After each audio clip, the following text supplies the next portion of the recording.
I'm Jane Applegath. This is the Epic Vision Zone. What if there was a blueprint to show you how to ignite your greatest dream?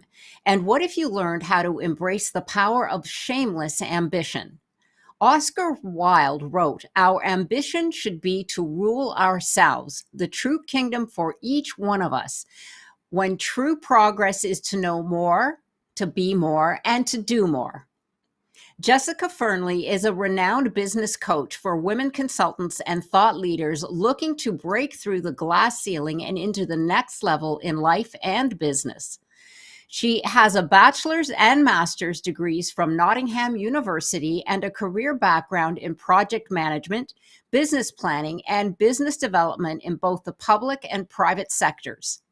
Jessica's passion is to empower women to build seven-figure consulting firms, building them to discover how to significantly boost their income by working smarter, not harder. A LinkedIn top voice for entrepreneurship and small business and content creator, she is also the host of the Seven Figure Consultant podcast. Jessica's new book, Too Much, debuting this February, is the ultimate blueprint for taking back your power and embracing your ambition by stepping into your vision for the life you want to live now. Based in the UK, Jessica serves clients worldwide, including the US, Canada, Europe, and more. Jessica's message: jumpstart your journey towards financial freedom, business growth, and a thriving consulting business by becoming unapologetically you. Welcome, Jessica. Thank you for joining us here today. Thank you. Thank you for having me, Jane. Well, I love your bio, and I'm really excited to get started on how you came to where you are today. So, give us a little insight. What inspired you to do the work that you do today? Yeah, thank you. So I started my career in business planning and business development and project management, and I developed a real love of business and making business work. So when it came to the point where I was ready to start up on my own and become a coach, I really just had this vision for like, what if we could just make business so much easier? What if we could help people make so much more money? So it was that kind of real desire to share the things that I'd learned. One of the things that I did before I set up on my own, I was head of operations in an occupational psychology startup that was a consulting firm in London. And we grew that company to seven figures and it was sold. And so going through that process, it was an amazing sort of hotbed of intense stress. A lot of the time, it was so exciting. We did a lot of sales. We had a lot of success, but we paid a really heavy price for it. So I think Mm. part of me was like, oh, I want to go and work with people where I can help them not make the mistakes that we made. Because even though that business was fantastically successful, and there was so much that was good about it, I really wanted to help people not fall into the traps that we had and struggle with mindset and sort of do everything the hardest possible way. So Mm. that was really something that drove me. It's like, let's see if we can make life easier for all of these people looking to grow their businesses. Yes, I love that vision. And it was almost the perfect starting ground for learning from both sides, not only how to elevate a startup to a seven figure and then sell it, but also what to do and what not to do in order to avoid, like you say, the stress, the burnout. At what cost do you Mm. feel that it's worth it? That's really what it Yeah. is. And so, yeah, what I mean, almost like the universe handed that to you, not to stress you out, but to say, this is your training ground. And well, let's Yeah. see you fly. Yeah, this is your training ground. This is your boot camp. And let's see where you go with it. Absolutely. I love it. Well, that being said, what do you find stops women the most from their greatest successes? Yeah, I mean that's such a great question. I think and it's interesting even with clients this week we've been having conversations in the work that I do about actually the biggest thing that stops us is ourselves, because there's Mm. absolutely that external element. It's not easy to be a woman who works. It's not easy to be a woman in the professional arena. But at the same time, I think that some of the biggest barriers come internally. We can put so much pressure on ourselves. We can feel continually, like especially if we're very driven, we're high achievers.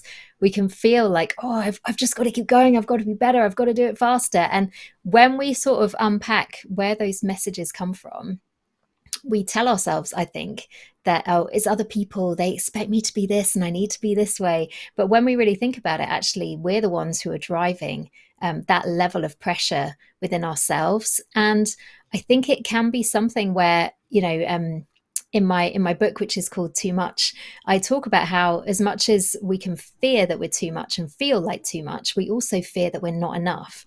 And that feeling of being not enough, we get good at something. We're like, oh, but what if I'm not as good as everyone thinks I am? And all that imposter syndrome can appear. So that drive to be like, I am enough, I'm good enough. Like, it's so much easier when we can actually just stop and accept our amazingness and not need to prove it externally. I love that, what you just said. Accept our amazingness. Because Yeah. you're absolutely right. I mean, it's funny, Jessica, because I often come on here and I read individuals' bios and they're very impressive, just like yours is. And when they first come on, they go, wow, that was beautiful. Thank you for that intro. And I'm going, well, it's all you, because we don't stop to celebrate what we've achieved. It's like, just take a Mm, moment and realize you're doing really well. I mean, no matter where you're starting from or where you're going. But absolutely, yeah. mindset is everything. And I'm so glad in this world today, because when I was younger, we didn't have all of this knowledge about our mindset. And Yeah. it really is. And I love what you said. You said we often think that we have to be so much and do too much, but it's really the root cause of that is that we feel we're Mm, not enough. And wow, yeah. that is powerful, so powerful. So thank you for all that information. So you have chosen the female target market, I believe. Excuse me. Tell us why you are concentrating on that demographic. Yeah. So, my favorite kind of client is actually women consultants who serve corporate companies. And that's in large part because that's where a lot of my expertise comes from. Like, having run the consulting company that I used to run in London, that's an environment that I felt really comfortable with. But I'm also really passionate about women creating seven-figure businesses. I think it's really sad that there's only 2% of entrepreneurs who are women who get to seven figures. And one of the things that I'm really keen to do, sort of as a life goal, is help women to. I think we need to be in a situation where more than 2% of women entrepreneurs create seven-figure businesses. And within consulting, that's such a wonderful model to be able to run a really high ticket business. One of the things that I say to my clients is that from now on, your minimum contract size is going to be $100,000. And it's the kind of thing you say it and everyone's like, oh, but if you can do that and use that as kind of your minimum contract size. I have had really wonderful conversations with clients where they've been like, yeah, I think I could do a renewal at 225, and yeah, I can picture this being 400 actually. So once we do that, can you see how easy it can be? I mean, I'm saying easy, maybe straightforward is the word. But if you can work at that level, which so many women who are ex-corporate senior leaders, that's actually not out of reach. It might take a little Right. bit of courage, it might take a bit of mindset work to think your way into it. But for so many of my clients, it's kind of a no-brainer. And so if you can do that, you could have a seven-figure business with only 10 clients. And a lot of the women that I speak to, they've already got 10 or more clients. So it's like, come on, let's get this business built so it's going to get the biggest impact from the minimum amount of work for you to have to do. And so straight Right. away, it changes the paradigm. And I love women consultants because I find that it's just such an accessible way for women to create a seven-figure business. Yes, I could see that. And it definitely is a mindset. It's one that you have to value your worth. And therein lies Mm, the I'm not enough again. Actually, it's really interesting when you keep going back to that that yeah. underlying message that you're telling yourself. if you're not charging enough, then it's because you're saying I'm not good enough, or that's what your belief system Yeah. is. And segueing into that, this is the perfect segue here. You always say that mindset matters. Tell you how you quote, I'm quoting you, say, tell yourself a better story. I love Yes. that. So to go from a scarcity mindset to an abundant one, and how do we do that? And I think we've touched a little bit on why it matters, but give us an idea of how we can help ourselves to do that and why it matters so much in business. Yeah. So I really, for me personally, when I came across this idea of like scarcity and abundance and mindset, I was just like, oh, this is what's been wrong with my brain my entire life. Because on the scarcity side, it's this belief that like everything is finite, things can be wasted, things can run out, money is hard to come by, competitors are out to get you, they're going to ruin your business. And it's this belief that there isn't enough. And so we need to fight to get our share. And that's the dominant ideology that a lot of us are brought up with. And we probably Yeah. haven't even noticed that it's happened. So a really big part of my business journey and, a big part of the things that I teach has been starting to switch scarcity for abundance, the belief that there's more than enough, that nothing can ever run out, that money is easily available. I really do. It's not overstating it to say that abundance has really changed my life and the way that I see things. And it just means that, so much of the tension that we feel when it's like, oh my gosh, everything's going to end, we just get to sort of let go. We don't need to grip tightly onto things because we can trust that actually the things that we need are coming to us. So in that way, it really changes everything to have this kind of abundance belief. And it can feel the process that's involved. So first of all, it's spotting that we have these scarcity beliefs. And I always love talking to women about this because you start to notice it from the thing where you're like, oh, better not use too much of that moisturizer. It was very expensive. It's the fancy brand. To, unpacking your shopping and being like, oh, I bought the top branded supermarket products again, and feeling a little bit of shame about stuff like that, or noticing that you're wearing something really nice and being like, gosh, who do you think you are? Why are you buying such expensive things? Um, so it really is the kind of thing on a granular level. You can start to notice like these thousands of moments every day where we are choosing scarcity. But the process for starting to change this, I've found it fascinating because first of all, it's noticing that and it's saying, no, I'm not going to do scarcity anymore. But that by itself is actually not enough. Like if we think not scarcity, our brains just hear scarcity. So when we're Mhm. recreating a brain pathway for ourselves, and this is, when they say mindset as a muscle, this is why, because we've got to practice thinking these things so that the electrical impulses in our brain, isn't this amazing? The electrical impulses in our brains learn to go a different route to the one that they've been going our entire lives. And this is why I believe mindset work makes a real difference to people, because you are literally teaching yourself to think differently. So everything that you see, you are telling yourself a story, like whether you say this is good, this is bad, this is dangerous, you should be ashamed of this. And when you can start to construct that story, so, it's not just saying not scarcity, it's saying, right, okay, so what will I believe instead?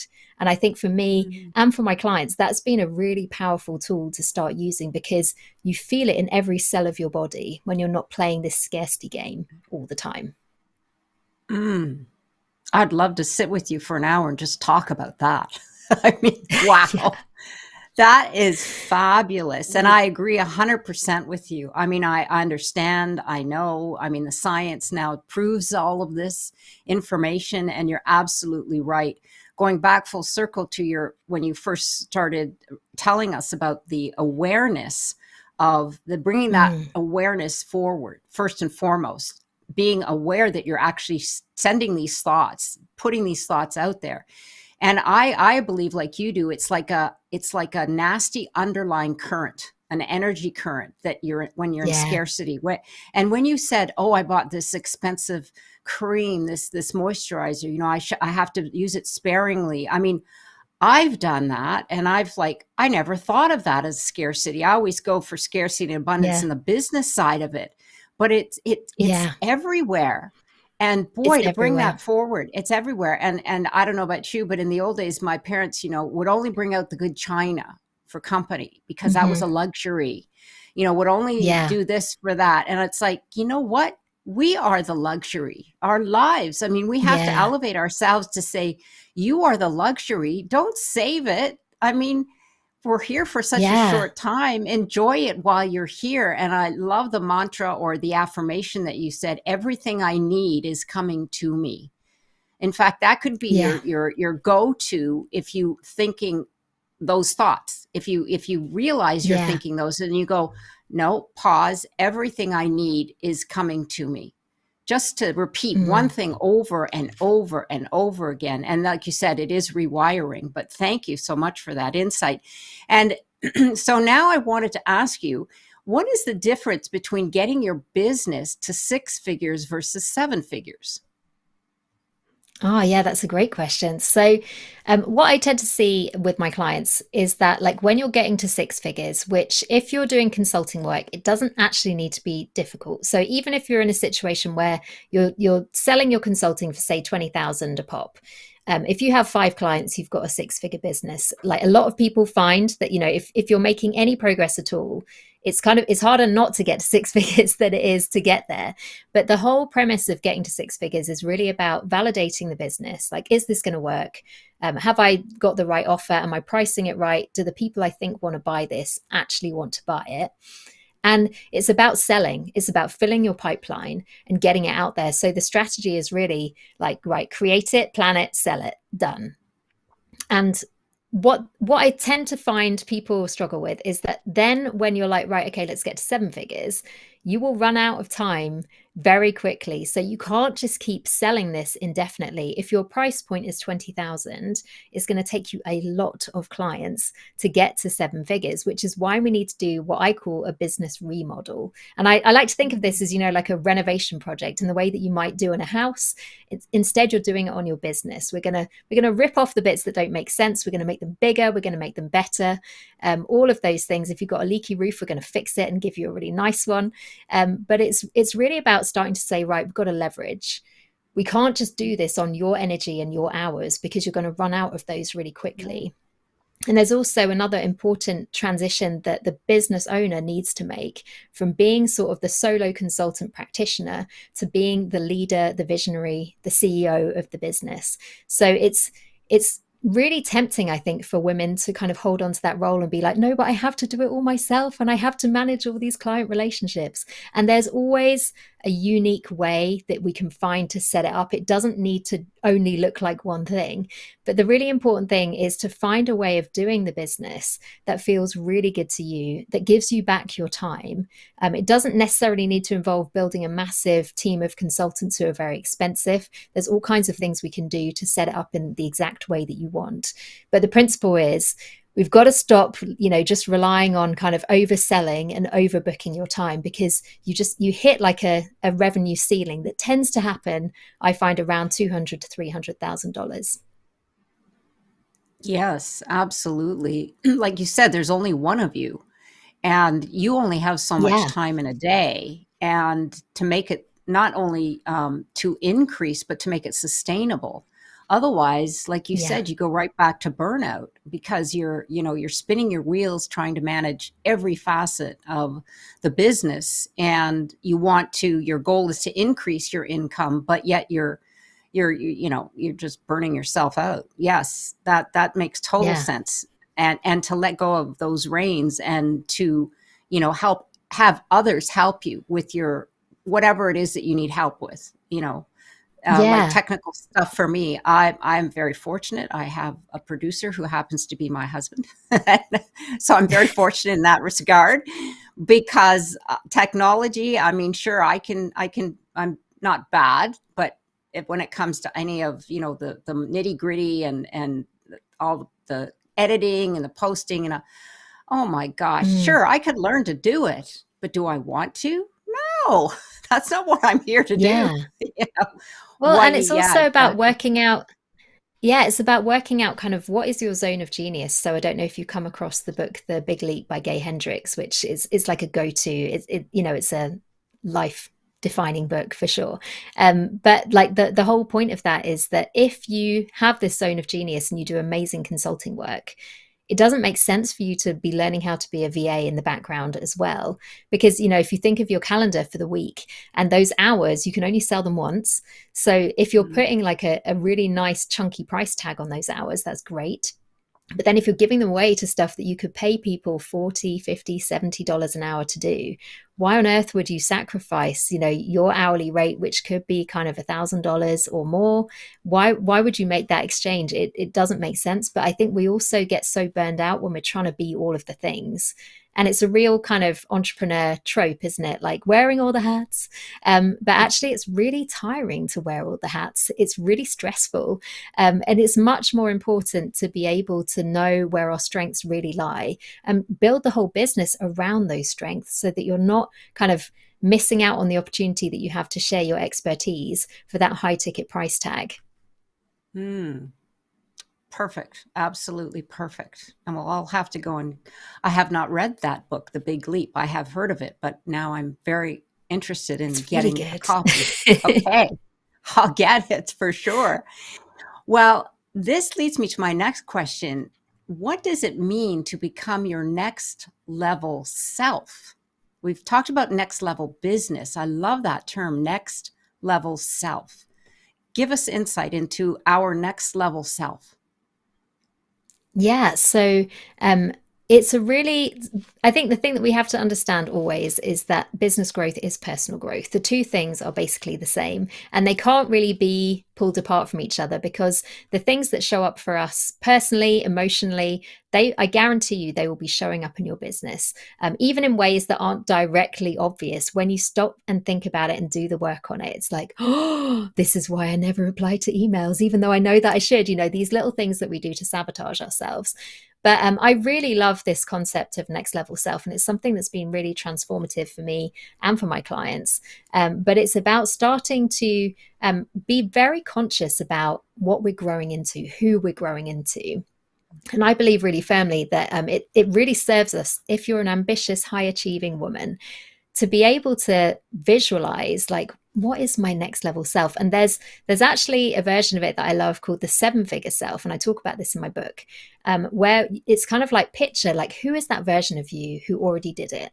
Who's that version of you who like did all the cool stuff, makes all the money, has all the stuff that you find yourself wanting, is living the perfect life that you just dream of yourself? And starting to not just be like, oh yeah, that would be nice, oh well, it will probably never happen to me, but really get like conscious about that and even like map it out as like a mind map or a list or a diagram. We do a lot of visioning work in my group, the Seven Figures Club, and a big part of that is we do guided meditations where we invite in your seven figure self and we notice, what is she wearing, what does she do, where is she, and what does she have to say to you? And so starting to get really clear about this, it literally means that when you're planning out your business and when you're thinking, what should I be trying to do this year, this for the next 5 years, for the next 10 years, it's kind of like, well, you've got this seven figure self now, you've got this next level self who's showing you all of the things that you could do. And what I love to do with this actually is turn it into a bit of a vision board. And when you've done the thing, you can start to tick it off. And for clients, there comes a moment where it's like, guess what? You are your seven figure self. But the way that I like to teach this in line with kind of next level self is that sometimes it can feel like seven figure self, that's really far away. And, for a lot of my clients, it actually isn't. It is their next step. But if it feels like there's milestones on the journey to seven figures, we can actually use next level self to map out exactly what it's going to look like to take that next step. And using the same techniques, creating almost this vision board where we can tick off the things. And it's so rewarding seeing clients start to do this and have that realization. I call it portaling, where you go through the transition from one version of you to the next version of you. And I think it also works wonderfully when you look back in your life and you're like, gosh, like who was I 20 years ago? And you realize all the different versions of you that there have already been that we don't usually notice until we get really intentional about it. So I love doing this kind of work because I think that it can be so powerful for giving you that illustration of like who do I want to be next, and applying just such powerful intention behind it. It actually is very powerful. I love the word you use, Jessica, portaling, because it really falls in step with the quantum field. And in Yes. fact, I get the sense that you are an energy believer, that we are all an energy source. And, our Yeah. thoughts emit energy. And what it does is when you put yourself into that space, your next level self, I love what you said, what's she wearing, what's she thinking, what is she doing? You are actually putting yourself into her and you are becoming her because I'm not sure if you're Mm. familiar with Dr. Joe Dispenza, but he says I when am. you, Yeah. okay, one of my favorites, when you feel that you are there, that means that you are there, that you are becoming that individual. He always says, believe or become, believe, or excuse me, I messed it up. Believe, become, be what, forget it. It's three words and I've messed it up. But he really, actually, that's what you're doing. And it really, once you start to embody those feelings, you start to Mm. believe that you are that individual. And then you carry that with you once you come back from your meditation. So, absolutely, I think that is so powerful. There is no question. Yeah. Thank you for sharing that. I'd have to join one of your meditations. It sounds really exciting for They're sure. really fun. Yeah, they sound like it. Yeah, I love that. So tell us why you say the consulting business is a unique niche for women entrepreneurs, many making hundreds of thousands of dollars a year. You touched a little bit on this, but when I read this in your bio, I thought she's exactly right. The consulting business is what we are here for. I mean, women are fabulous Mm. at this. So, but give us your professional insight and your expertise. Yeah, sure. I mean, I think it's a few different factors. So the first one is definitely, if you've come out of a corporate career, a lot of my clients, the average age of my client is probably 52. We had a point actually a couple of years ago where almost everyone in my group was 52, and I was like, it's a sign. But there's something so powerful that kicks in for women in their 40s and 50s and 60s and beyond, because I think it's the culmination of a lifetime of like personal development, having a career where you've kind of risen through the ranks and you have serious expertise that has a high market value, but also just the confidence that comes from, I think there's something that seems to happen for women in sort of perimenopause and menopause. It's just like, yeah, I don't care anymore. I don't care what you think of me. I'm just going to do all the stuff, like get out of my way. And I'd really love to see women in that stage of life. I think it's a really exciting time. But also it's understanding, if you work with other entrepreneurs, which a lot of people do, and you can make a lot of money doing that as well. It's a slightly different business model to consulting, but it's very plausible. But I love the simplicity of consulting. I love that you can have a very small client roster and work at a very high level. I think it's challenging to find entrepreneurs who would pay you $100,000 for any kind of service, simply because, if we know that 90% of women entrepreneurs don't make it to six figures and only 2% make it to seven. We are working with a very small market. But if you're going to go into a corporate environment, the marketplace for corporate companies in America, in the rest of the world, is huge. So it's kind of putting women in almost like this sandbox of like opportunity and big budget availability. And it's not just like a magic wand, like, oh, become a corporate consultant and everything is super easy, but you're playing the game in a way that makes it much more likely for you to be able to win, if that makes sense. Yes, that makes total sense. Absolutely. And, women today have the top leadership skills, which has completely changed. There's Mm, empathy, collaboration, communication. There's two more, but the top five leadership skills are all feminine energies, which is really interesting. I don't know that yeah, when they listed them, in fact, when I have some men on, I often say that and they're going, oh, you're right. I never thought of that. That's very interesting yeah, because they don't realize that they are the feminine energies more so than the male. So it's really, today is our time. It's the world has yeah. changed so much so much, Well, you and know, I think since. that I think men and women can actually learn a lot from each other because one of the Mhm. things that I say a lot in my client work is like, what would you do about this if you're a straight white male? Because it's very clarifying. And I have male clients as well, actually, who I do private coaching with. And sometimes I literally see like you give them a goal, they're like, yeah, okay, I'll go and do it. They go and do it, they make a ton of money. It doesn't need to be complicated. So I think that I think both men and women, both male energy and female energy, we've got a lot, that we can learn from each other and we can celebrate in each other. And I love kind of sharing those examples with my women clients because it's like, look, you don't need to add a million layers to this. You can make it very simple. Buy the thing, like that's it. So I think that there's definitely so much value in feminine energy and the way that women do things. Like one of my favorite phrases is collaboration over competition. I've only ever Mm. heard that used in female spaces, but I think it's completely transformative. And for me, it's a huge marker of kind of scarcity shifting to abundance, where we can trust other people, we can help one another, and it doesn't make us weaker. It doesn't make us more likely to lose out. Everyone wins, the rising tide that lifts all boats.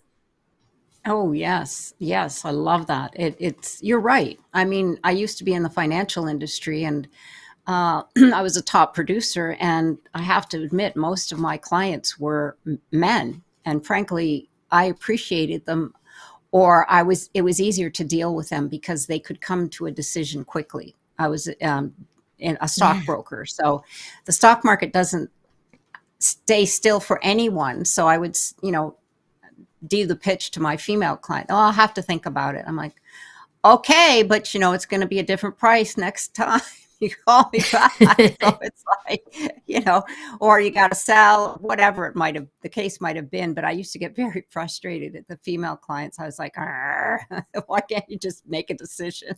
you know, Yeah. but I feel for both. I get what you're saying because you give a man a project, or you give him a goal to go for. Okay, I can do that. I got it. Mm. I'm going to go do it. But we have to Yeah. analyze it. We have to weigh the pros and cons. We have to, sometimes it's the just do it. Funny enough, I interviewed someone just recently, and they said, take the risk, do the thing. Do Yeah. it. I love that. Take the risk, do the thing. And do it scared. Do it. Yeah, Do it that's such a good one as well. when you're uncertain. Exactly. Yeah. So I know that you've been giving us all these bits and pieces of yourself and your coaching industry, but can you articulate for us here the difference from other coaches and programs that you offer that you can share with our audience? Yeah, sure. So one of the things, well, there's a few things that come to mind. First of all, I've always really loved hybrid programs where it's not like 100% group and it's not 100% one-to-one. So my main program that I have, the Seven Figures Club, that's a hybrid. I call it a group container. It's not a group program because some people are like, oh, I don't like group programs. But I always love to kind of offer both elements because there's such value in being part of like a little community in a group, but there's also so much value in that deep work. And you can probably tell from the things that I'm saying, I love to do deep coaching work with my clients. We often have a really sort of close bond. And my clients confide in me very deeply. And that makes for a very kind of effective coaching relationship where we can explore things as they come up in the moment.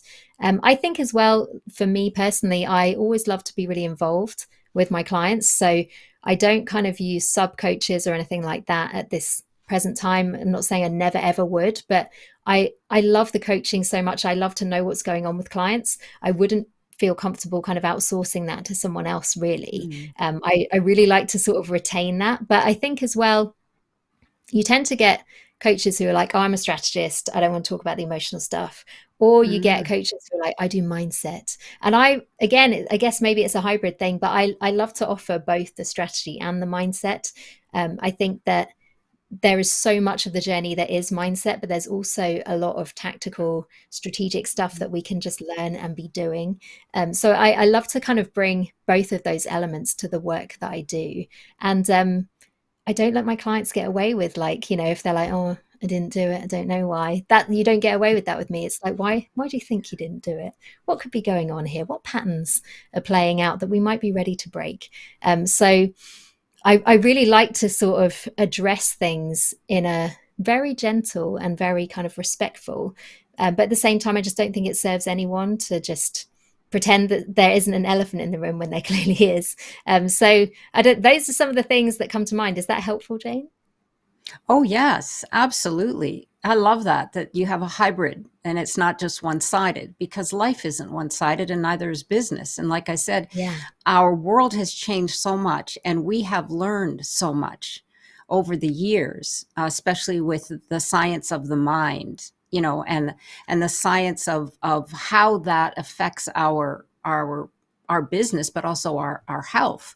Because Mm, the days of yore, I mean, people would just work and work and work, and then you were expected to retire and just accept well, your boss is an a-hole, but just accept it because you're going to retire with your pension. But okay, so you have 10 yeah. years left and you're sick the whole last 10 years of your life because you stressed out with a job you hated. Yeah. And that's not life. 100%. It's not Yeah. life. But now we understand that when you have, corporations are learning so much more. Unfortunately, I don't know about in the UK, but it's going to be a long haul because there's still a lot of the old guard in charge of Mm, at the leadership level.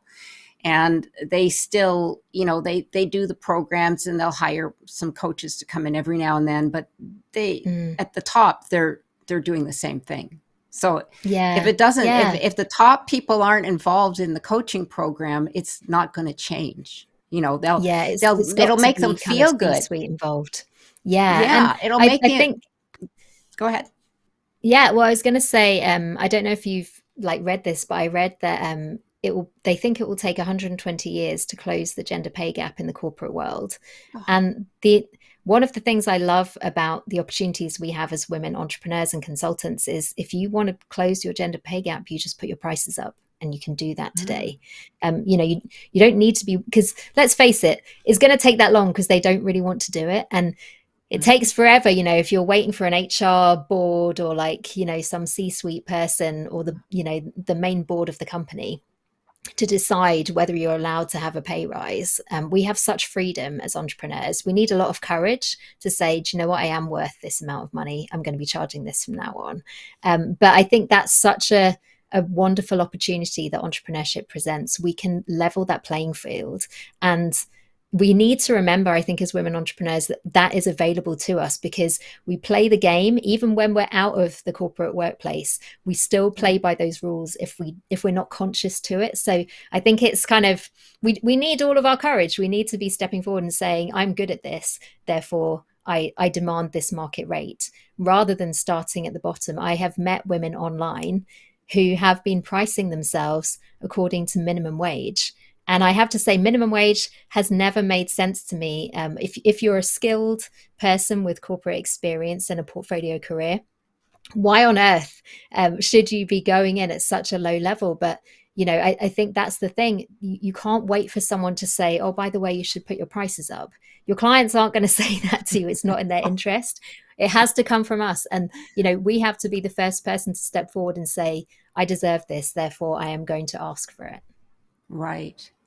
You are not enough. Enough already. Yes. Yes. That's a mouthful. Put that on a book cover. I wonder if people would get it. They go, "What? You're not enough? Enough already?" That's funny. But absolutely, I agree with you 100%.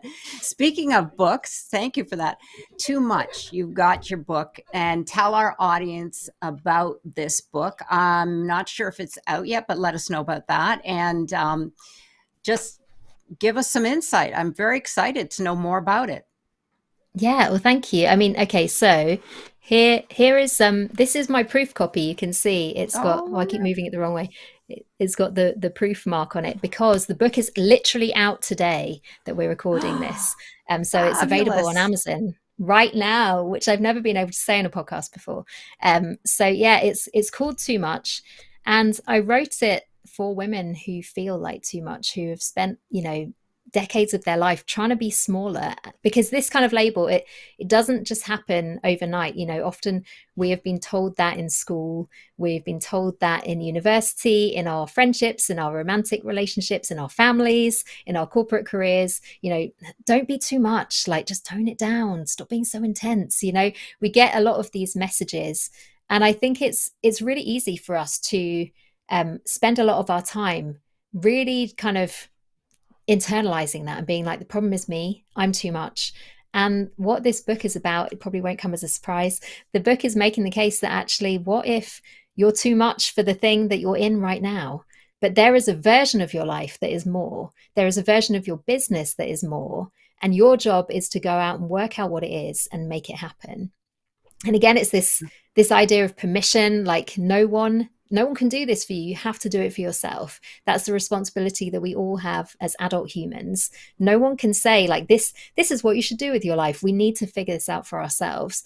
So the book kind of dives into like, what is too much? Where does it come from? Why do people say that to us? And why does it hurt our feelings?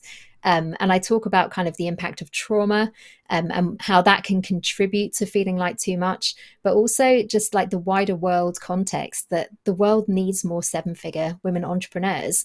We have a unique opportunity in this generation of women. We have opportunities that I'm not sure women have ever had in the whole of the history of the world. That makes it very daunting. It makes it very intimidating. It's all right for us to not really know how to hold this. And, if we don't have that many role models, but we are the role models for the next generation and the generation after that. And I really strongly believe that there's a strong mandate for all of us to live life to the fullest in a way that women have not been able to. So that's kind of the first part of the book. And then the second part, it's breaking down like, what does it look like to create a life that's enough, to create a business that you love. So it's very much kind of from the perspective of what it takes to create a seven-figure business, but how we can be prepared for that journey, because resistance will show up. I guarantee you. Every time we try and go big and we stop playing small, there'll be a whole host of mindset stuff about to hit us. But it's about how we can hold that big vision and do the mindset work that we need to on the journey, and take the specific actions.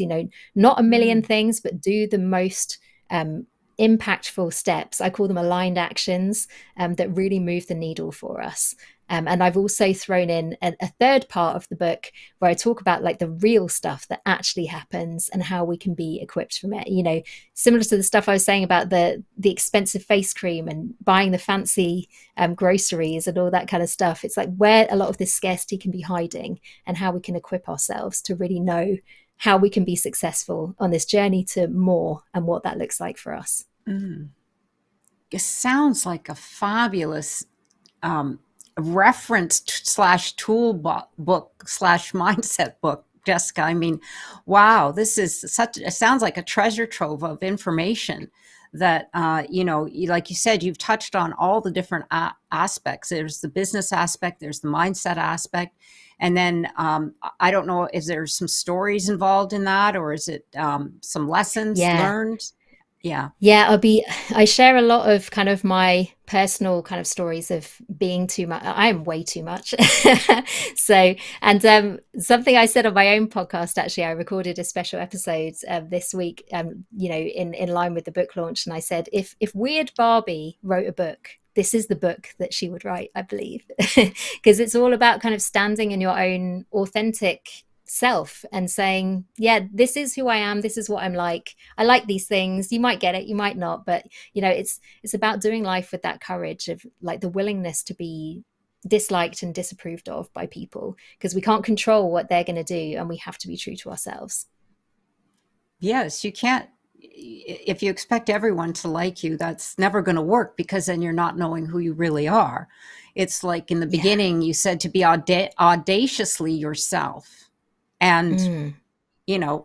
loving every minute of it. Yeah, absolutely. I love it. I love that Weird Barbie. I'm going to take that clip and put it up here for your book. I love that. That was Thank you. fabulous. Absolutely. Oh my gosh, we've got so much great information. So how do people discover more about you and your services, Jessica, and your book? You just said it's on Amazon now. So give our Yeah. audience an idea of where they can get a hold of you. Yeah, so if you come and find me on LinkedIn, if you just search Jessica Fearnley, but also I'm on Instagram. My handle is at Seven Figure Consultant. I'm quite new to Instagram, so I'm just kind of finding my feet on the platform. But it's been very fun so far. I'm learning about reels and stories and all the things. But yeah, like I rank quite well on Google actually for Seven Figure Consultant because it's the name of my company. So if you literally just Google my name, you'll find my website, but it's jessicafearnley.com. And it's got links to my podcast, which is called the Seven Figure Consultant Podcast. So those are the main places. Right. Okay. Wonderful. And we'll have all of that information for our listeners on the Epic Vision Zone bio pages. And if there was one message, Jessica, that you could share with the world, what would it be? Oh, I love this. I mean, it's very hard for me to pick just one, but I think really it's like just do the thing. Like do the thing that you know you want to do. Because I think we go around in circles and we ask ourselves, am I allowed to want this? Like, is it realistic to want this? I have a personal vendetta against the word realistic. I don't allow my clients to use it because it's such a shrinking word. But I think, rather than question, am I on the right lines? Am I doing this right? Like no one knows. No one can tell you that. Like do the thing that you're pulled towards. It's really that thing of, the best time to plant a tree is 30 years ago. Second best time is today. Mm. I love that. And I know it's been around for a long time, but I just think it's so relevant to business and this thing of like life fulfillment. So yeah, I mean, do the thing, just do it. Yeah, absolutely. Well, you may have answered this next question, but let's see if we can use your out of the box thinking. I always ask this because we are here on the Epic Vision Zone. If your life were an epic story, what would the title be? Oh, I think it would sort of be she messed it up, but she did it anyway. Because I, Oh, I think such a perfect. big part of my story is just like things don't always go to plan. I had really bad burnout when I was in my 20s. It changed the whole course of my career and my life. But where I've ended up has been so much better than where I was aiming for. So, I just think that we don't need to see setbacks as a bad thing. We can just embrace the journey, trust the universe, and just be like, okay, what does more look like for Mhm. me? Let's go do it. Yes, I love that. And there comes full circle the underlying current. Are you going to go with the flow or are you going to swim against it? Yeah. Right? Yeah, letting it go. I mean, because that's you, like you said, you're in your 20s. Well, you say you messed up, but it doesn't sound like that was your boot camp. So I guess it was, boot camp's tough. I've been there too. Several boot Yeah, camps, in 100%. fact. Yeah. And kind of I think Absolutely. 15 years later it's very clear that actually it was fine that that happened, but at the time, and it's funny, isn't it? Because like is it a mistake to have burnout? Is it something that you did, or is it something that happens to you? Can you hear the self-judgment that's still there? So I think we always have work to do on Right. these things and how we hold them, but it's been my greatest teacher for sure. I think we learn so much more when stuff doesn't go to plan.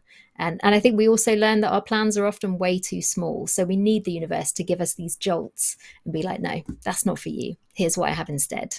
Yeah. I'll bring you down if you're on the wrong path. So be careful. Exactly. Right. I'll send you that bolt of lightning and you're going, okay, I get the message. Wow. Oh, we could have such a great chat, I'm sure. Well, Jessica, thank you again for joining us here today. And once again, for information and to connect with Jessica, go to the Epic Vision Zone bio pages where you will find all of her social media and direct contact information. And be sure to follow me on Instagram at Jane Applegath and look me up at janeapplegath.com. And be sure to subscribe to my YouTube channel, Epic Vision Zone, sending you so much love and gratitude. This is the Epic Vision Zone, the ultimate source for extraordinary transformations.